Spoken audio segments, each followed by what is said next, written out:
अजीत डोवल। दोस्तों, आज की कहानी एक ऐसी पर्सनालिटी की है जिसे भारत का जेम्स बॉन्ड भी कहा जाता है। जी हाँ, हम बात कर रहे हैं इंडिया के sitting security adviser Ajit Doval की। इंडिया के top spy master, super cop और आज के टाइम के मास्टर सिक्योरिटी स्ट्रेटेजिस्ट कहे जाने वाले अजीत डोवल की कहानी जेम्स बॉन्ड की थ्रिलिंग मूवी से कम नहीं।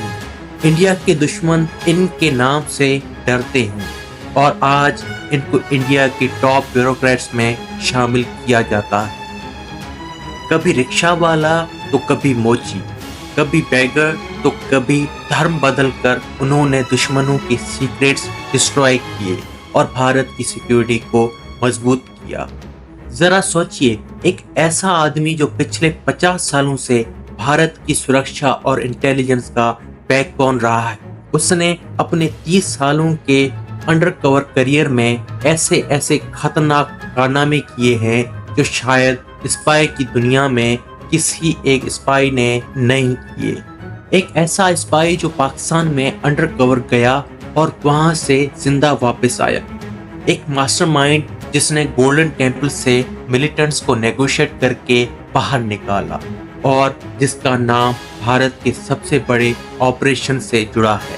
जी हाँ, हम उसी इंसान की बात कर रहे हैं जिसका नाम ही उसकी पहचान है और जिसका काम ही उसकी शान है। हम बात कर रहे हैं अजीत डोवल की।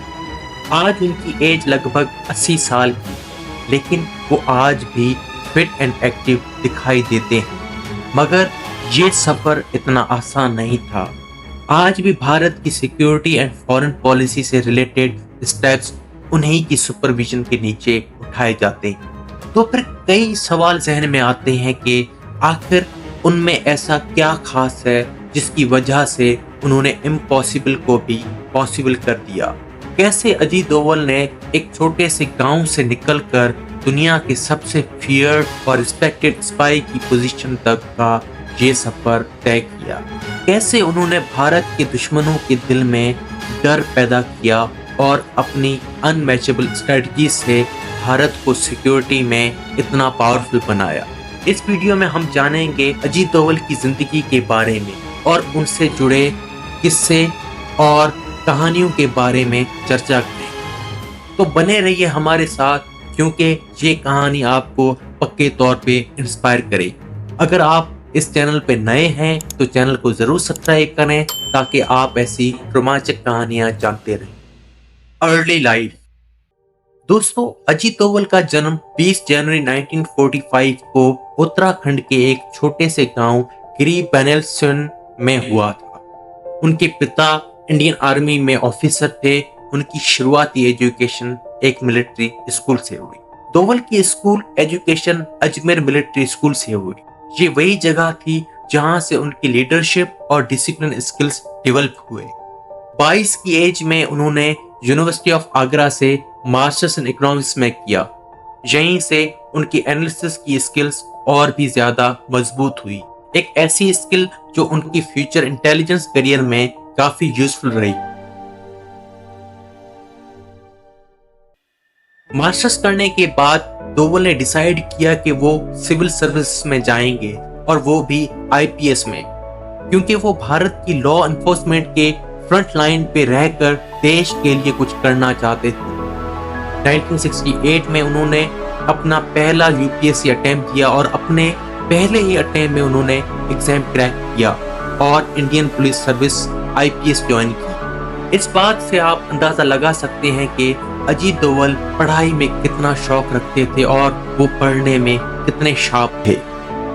आईपीएस ज्वाइन करने के बाद 1968 में उनकी पहली पोस्टिंग केरला कैडर में हुई।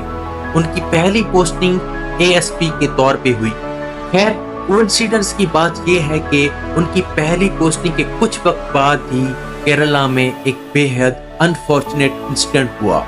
असल में 1971 में केरला के एक गांव में हिंदू और मुस्लिम्स के बीच में कुछ टेंशन्स बढ़ने लगी और फिर 1972 आते आते वो टेंशन्स दंगों में तब्दील हो गई।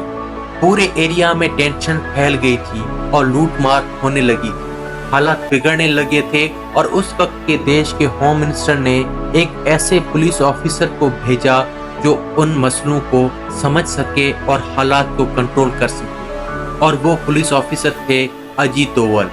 बस फिर क्या हुआ, अजीत डोवल ने अपने फियरलेस एटीट्यूड और शार्प थिंकिंग से उन दंगों को कुछ ही दिनों में रोक दिया और दोनों कम्युनिटीज को समझाया और उन पे एक ऐसा जादू चलाया कि वो लोग एक दूसरे के लूटे हुए सामान को भी वापस देने पे राजी हो गए। जो काम पूरी स्टेट की पुलिस नहीं कर सकी, वो अजीत डोवल ने अकेले कुछ ही दिनों में कर दिखाया। उनके इस काम के चर्चे पूरे इंडिया में फैलने लगे और कुछ ही वक्त में वो इंटेलिजेंस की नजरों में आ गई। From IPS to joining IB. फिर होना क्या था, उनका ये टैलेंट देख के उनको इंटेलिजेंस ब्यूरो आईबी में ट्रांसफर किया गया। उन्होंने अपने छोटी सी उम्र में स्पाई की दुनिया में कदम रखा और यहाँ से उनका स्पाई मास्टर बनने का सफर शुरू हुआ। तो दोस्तों, तकरीबन 7 साल की पुलिस जॉब के बाद उनको इंटेलिजेंस ब्यूरो में दाखिल किया जाता है। शुरुआत में उनको ऑफिस वर्क दिया जाता है, मगर इत्तेफाक की बात है कि 1970s में नॉर्थ ईस्ट इंडिया में इंसर्जेंसीज एक आजाद देश की मांग कर रहे थे। दिल्ली में बैठी इंडियन गवर्नमेंट के लिए ये सिचुएशन बहुत मुश्किल थी। ऐसे में आईबी ने सोचा कि कोई उनका ऑफिसर वहां जाए और उन इंसर्जेंट्स को कंट्रोल करेगा, मगर करेगा कौन, ये सवाल था। और ऐसे में एक नाम उभर के आता है अजीत डोवल का। उस वक्त अजीत डोवल अपनी शादी के कुछ ही वक्त बाद ऑफिस आए थे, मगर उन्होंने डिसाइड किया कि ये काम वो खुद करेंगे। आईबी में उन्होंने कई सीक्रेट और हाई स्टेक्स अंडरकवर मिशंस को एग्जीक्यूट किया। उनका पहला बड़ा असाइनमेंट था नॉर्थ ईस्टर्न रीजन्स में इंसर्जेंसी कंट्रोल करना। इन रीजन्स में मिलिटेंट एक्टिविटीज काफी बढ़ गई थी और यहाँ डोवल ने अपने नेगोशिएशन और कम्युनिकेशन स्किल से लाल डेंगा नाम के इंसर्जेंट लीडर के 7 में से 6 कमांडर्स को अपनी तरफ कर लिया। और फिर होना क्या था, लाल डेंगा को जब इस बात का पता चला कि उसके 6 कमांडर्स जा चुके हैं, तो उसको भारत गवर्नमेंट के साथ नेगोशिएट करना पड़ा। इसी के साथ नॉर्थ ईस्ट रीजन में शांति आई और अजीत डोवल का यह मिशन कामयाब रहा। इस मिशन की सक्सेस के बाद अजीत डोवल को पुलिस के लिए प्रेसिडेंट मेडल से नवाजा गया। डोवल का स्टाइल अलग था, वो हॉस्टाइल फैक्शंस के साथ भी बातचीत करना पसंद करते थे और यही उन्हें इंटेलिजेंस कम्युनिटी में रिस्पेक्ट और ट्रस्ट दिलाता गया। इस मिशन के बाद सिक्किम में उन्हें भेजा गया। फिर अजीत डोवल ने उस इश्यू को भी रिजॉल्व किया। दरअसल सिक्किम के राजा इंडिया के साथ सक्सेशन के लिए मना कर रहे थे, लेकिन एक बार फिर अजीत डोवल ने अपनी नेगोशिएशन स्किल से उस इश्यू को भी बड़ी चालाकी से रिजॉल्व किया और सिक्किम इंडिया का पार्ट बन गया। Dangerous operations. खैर, उसके बाद नॉर्थ ईस्ट रीजन में तो शांति आ गई थी, मगर 1980s में पंजाब में कुछ नई टेंशंस उठ रही थी। पंजाब में कुछ खालिस्तानी टेररिस्ट अपने अलग देश की मांग कर रहे थे। उन्होंने गोल्डन टेम्पल को अपना सेफ शेल्टर बना दिया था और वहां से वो पूरे शहर में टेररिज्म फैला रहे थे। ऐसे में सिचुएशन काबू से बाहर जा रही थी। 1984 आते आते सिचुएशन और भी काबू से बाहर जा रही थी। तब इंडियन मिलिट्री को ऑपरेशन ब्लू स्टार करने की नौबत आ गई, मगर उस ऑपरेशन के बाद भी सारे मिलिटेंट्स को निकाला नहीं जा सका। इस प्रॉब्लम का सफाया करने के लिए साल 1988 में ऑपरेशन ब्लैक थंडर लॉन्च किया गया। इस ऑपरेशन में अजीत डोवल का खास रोल था। आपको जानकर हैरानी होगी कि इस ऑपरेशन के अंडर अजीत डोवल ने एक रिक्शा पुलर बनकर उन मिलिटेंट्स से बातचीत की और उनको विश्वास दिलाया कि ये उनकी मदद करने के लिए आए हैं। और फिर हुआ यूं कि मिलिटेंट्स इन पे पूरा भरोसा करने लगे और साथ ही साथ अजीत डोवल वहां की पूरी इंफॉर्मेशन इंडियन आर्मी से शेयर करने लगे। देखते ही देखते उन्होंने मिलिटेंट्स से बातचीत करके कुछ मिलिटेंट्स को सरेंडर करने पर मजबूर कर दिया और बाकी फोर्सेस को कॉम्प्लेक्स में पीसफुली कंट्रोल करने का रास्ता खोल दिया।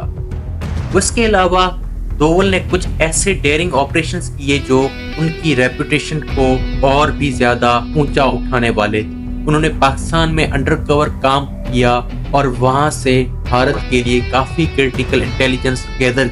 पाकिस्तान में उन्होंने एक भिखारी का रूप धारण करके पाकिस्तान के न्यूक्लियर प्रोग्राम जो पाकिस्तान के खान न्यूक्लियर सेंटर में चल रहा था वहां घूमते रहे और उसके साइंटिस्ट पे नजर रखी और इंडिया से जानकारी शेयर की, लेकिन वहां से उनको इतना पुख्ता सबूत नहीं मिला। फिर वो उस बार्बर की शॉप पे आए जहां से वो साइंटिस्ट अपने बाल कटवाते थे। डोवल ने उस बार्बर की शॉप पे उन साइंटिस्ट के बाल उठाए और इंडिया भेजे लैब टेस्टिंग के लिए, और यहाँ से पता चला कि वो बाल न्यूक्लियर रेडिएशन से एक्सपोज्ड हैं। उसके बाद इंडिया को पता चल गया था कि पाकिस्तान एक न्यूक्लियर प्रोग्राम पे काम कर रहा है, मगर अजीत डोवल के बार बार कहने पर भी इंडियन गवर्नमेंट ने कोई एक्शन नहीं लिया। मगर ये बात तो साफ थी कि अजीत डोवल ने पाकिस्तान में आके अपनी जासूसी का दम दिखाया। खैर, इसी के चलते हुए अजीत डोवल को हाईएस्ट गैलेंट्री अवार्ड कीर्ति चक्र से नवाजा गया। डोवल की काउंटर इंसर्जेंसी और स्पाइंग की अप्रोच यूनिक थी। वो सिर्फ मिलिट्री या फोर्स का यूज नहीं करते थे, बल्कि वो लोगों के हार्ट्स और माइंड्स जीतने में विश्वास रखते थे। मिजोरम और आसाम में उन्होंने मिलिटेंट्स के साथ नेगोशिएट किया और उन्हें देश के मेन स्ट्रीम में लौटने का रास्ता दिखाया। ये अप्रोच डोवल को और भी ज्यादा इफेक्टिव बनाती गई और आगे उनका करियर इसी आइडियोलॉजी पर फोकस करने वाला था। From retirement to becoming NSA of India. तो दोस्तों, 7 साल पुलिस में और तकरीबन 30 साल इंटेलिजेंस ब्यूरो में सर्व करने के बाद अजीत डोवल 2005 में 37 सालों की सर्विस के बाद इंटेलिजेंस ब्यूरो के डायरेक्टर के रूप में रिटायर हो गया। लेकिन रिटायरमेंट के बाद भी उन्होंने सिक्योरिटी और डिफेंस इश्यूज पर काम करना नहीं छोड़ा। उन्होंने दिसंबर 2009 में विवेकानंदा इंटरनेशनल फाउंडेशन की स्थापना की और वहां से देश की फॉरेन पॉलिसी और डिफेंस स्ट्रेटजी पर सोचने लगे। लेकिन उनकी जिंदगी में एक टर्निंग पॉइंट आया 2014 में, जब नरेंद्र मोदी ने प्राइम मिनिस्टर का पद संभाला। तो उन्होंने डोवल के टैलेंट को पहचाना और उन्हें देश का नेशनल सिक्योरिटी एडवाइजर बना दिया। ये पद अजीत डोवल को और भी ज्यादा पावरफुल और इन्फ्लुएंशियल बना देता है, जिसमें उनका हर डिसीजन भारत की नेशनल सिक्योरिटी पर सीधा इम्पैक्ट डालता है। Major achievements as national security adviser. NSA बनने के बाद डोवल ने कुछ ऐसे डिसीजन लिए जो भारत की फॉरेन और डिफेंस पॉलिसीज को रीडिफाइन कर गए। 2016 में उरी के टेरर अटैक के बाद उन्होंने पाकिस्तानी टेरर कैंप्स के अगेंस्ट सर्जिकल स्ट्राइक्स की प्लानिंग और एग्जीक्यूशन में लीड ली। ये पहली बार था जब भारत ने openly line of control cross करके टेरर कैंप्स को टारगेट किया था। 2017 में दोखला में भारत और चाइना के बीच का स्टैंड ऑफ था, जहां डोवल की स्ट्रेटजी और डिप्लोमेसी ने एक बड़ी मिलिट्री एस्केलेशन को प्रिवेंट किया। फिर 2019 में पुलवामा अटैक के बाद उन्होंने बालाकोट एयर स्ट्राइक्स को ऑर्गेनाइज किया, जिसमें पाकिस्तान के अंदर टेरर कैंप्स को टारगेट किया गया और भारत का जीरो टॉलरेंस पॉलिसी का मैसेज क्लियर किया गया। दोस्तों, इसके अलावा अजीत डोवल की जिंदगी में कई ऐसे किस्से हैं जो हम यहाँ बयान नहीं कर सकते। अजीत डोवल की जिंदगी असल में इतनी थ्रिल से भरी हुई है कि हर किस्से को बयान करना लगभग इम्पॉसिबल है। और भी कई ऐसे किस्से हैं जो अजीत डोवल को जेम्स बॉन्ड ऑफ इंडिया का नाम देते हैं। Legacy, criticism and impact. Ajit Doval की लेगेसी भले ही सबके लिए एक इंस्पिरेशन हो, पर उनकी अप्रोचेस पर क्रिटिसिज्म भी आता है।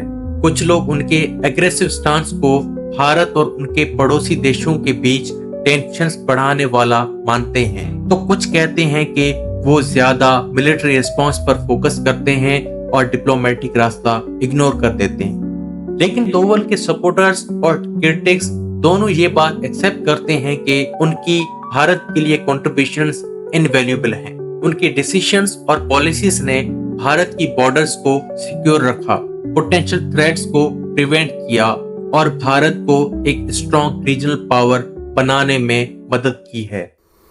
तो दोस्तों, ये थी अजीत डोभाल की थ्रिलिंग कहानी। ये सिर्फ एक कहानी नहीं बल्कि बहादुरी और इंटेलिजेंस का सबूत है। ये कहानी अजीत डोभाल के अनमैच्ड करेज और रिलेंटलेस डेडिकेशन की है। ये कहानी भारत के अपने जेम्स बॉन्ड की है। उनका नाम आज एक ऐसे स्पाई और स्ट्रेटेजिस्ट के रूप में जाना जाता है जो भारत की सिक्योरिटी और डिग्निटी के लिए कुछ भी कर सकते हैं। अगर आपको अजीत डोभाल की जीवन की ये कहानी पसंद आई हो तो इस वीडियो को लाइक और शेयर ज़रूर करें और ऐसी और भी थ्रिलिंग कहानियाँ जानने के लिए हमारे चैनल को ज़रूर सब्सक्राइब करें। हम मिलते हैं अगली वीडियो में और एक और नई थ्रिलिंग कहानी के साथ।